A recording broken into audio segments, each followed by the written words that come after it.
The very latest from Washington and across the United States on this Thursday, February 5th, 2026, as the political machinery in the nation's capital continues to grind through a series of high stakes challenges that could define the early months of President Donald Trump's second term. We're watching multiple fronts collide today. A looming funding crisis at the Department of Homeland Security that threatens to create yet another fiscal showdown in Congress, fresh developments in the ever-expanding Jeffrey Epstein investigation that keep pulling in prominent names from both parties, ongoing immigration enforcement actions drawing both praise and sharp criticism, and the president's public schedule featuring everything from a high-profile prayer event to announcements on drug pricing. These stories are interconnected in ways that touch on national security, justice, border policy, and the fragile balance of power on Capitol Hill. Let's unpack each one in detail because the decisions being made right now will have ripple effects for months and possibly years to come. We begin with the most immediate threat to government operations, the funding cliff facing the Department of Homeland Security. Although the partial government shutdown that gripped parts of the federal bureaucracy earlier this week has officially ended, relief is proving short-lived. Another critical deadline is fast approaching: the expiration of the current continuing resolution that keeps DHS funded only through the end of this month.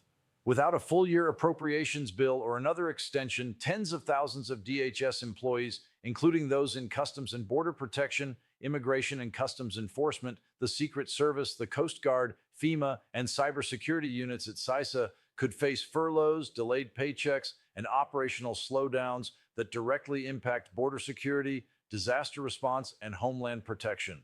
The core of the standoff is no secret: deep divisions between Republicans and Democrats over reforms to immigration and customs enforcement.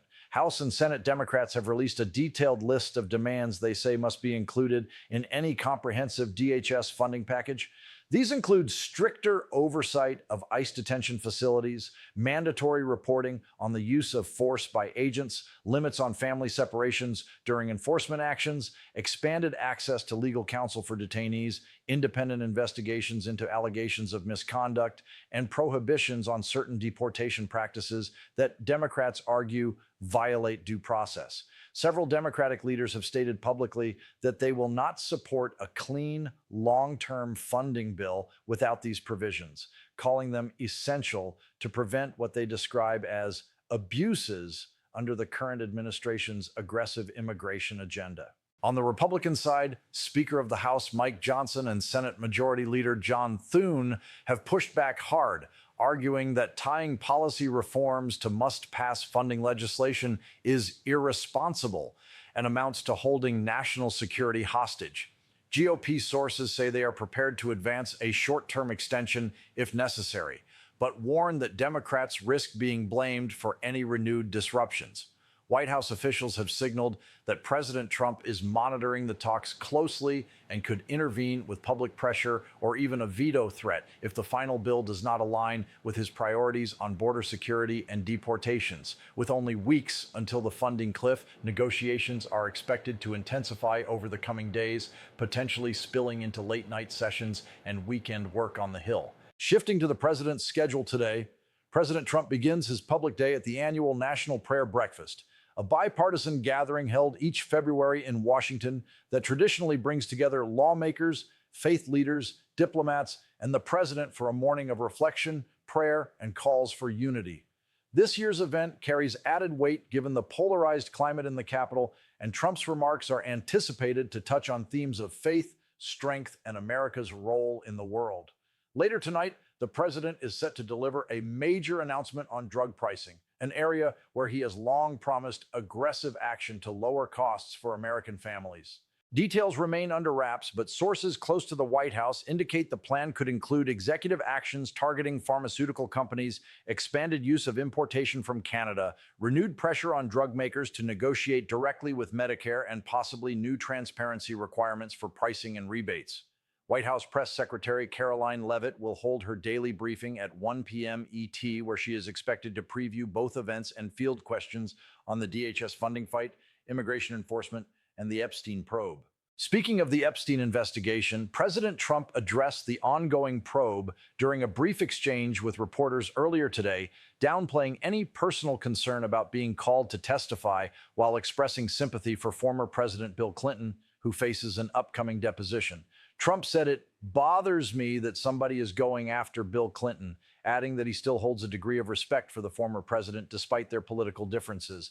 When pressed on whether he would appear if subpoenaed, Trump shrugged it off, reiterating past statements that he has already faced intense scrutiny and legal challenges without any findings of wrongdoing related to Epstein.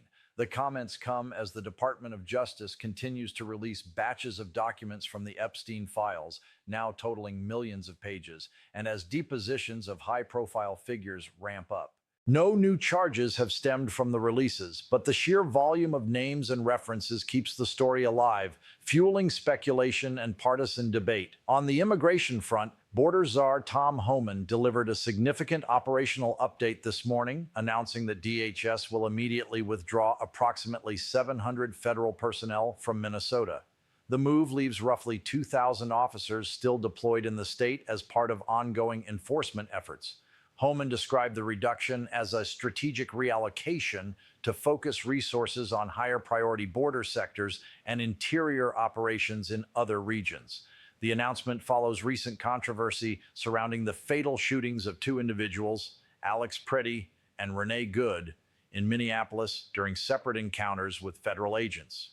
President Trump addressed the incidents directly, stating unequivocally that the shootings should not have happened, and calling for a thorough review of the circumstances. Administration officials emphasize that such incidents are rare relative to the scale of operations, but critics, including Democratic lawmakers and immigrant advocacy groups, are demanding independent investigations, body camera footage releases, and accountability measures to prevent future tragedies.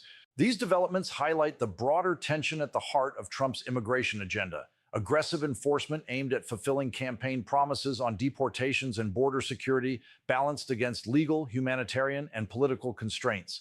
ICE and CBP continue large-scale operations nationwide, with reports of increased workplace raids, expedited removals, and expanded use of detention facilities.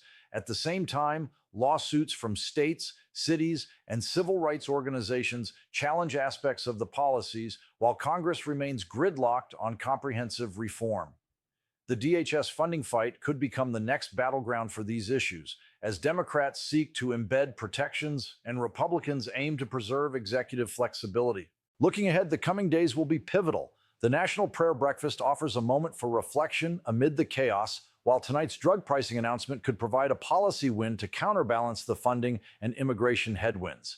Press Secretary Leavitt's briefing this afternoon will likely set the tone, with reporters pressing for clarity on DHS talks, Epstein depositions, Minnesota personnel shifts, and the Minneapolis shootings. On Capitol Hill, negotiators from both parties are huddling to avoid another shutdown scare, but the reform demands make compromise elusive. This is a moment of testing for the Trump administration, balancing bold executive action with the realities of divided government, public scrutiny, and the weight of ongoing investigations. The outcomes will shape not only the remainder of this fiscal year, but the political landscape heading into the midterms and beyond. We'll stay on top of every development as it breaks, from the prayer breakfast remarks to the drug pricing details, from funding negotiations to any new Epstein file releases or deposition updates. Viewers, these are the stories driving the national conversation today. What stands out most to you in this fast-moving picture? Share your thoughts below. This is your afternoon briefing. Stay alert, stay informed. Good afternoon, and take care.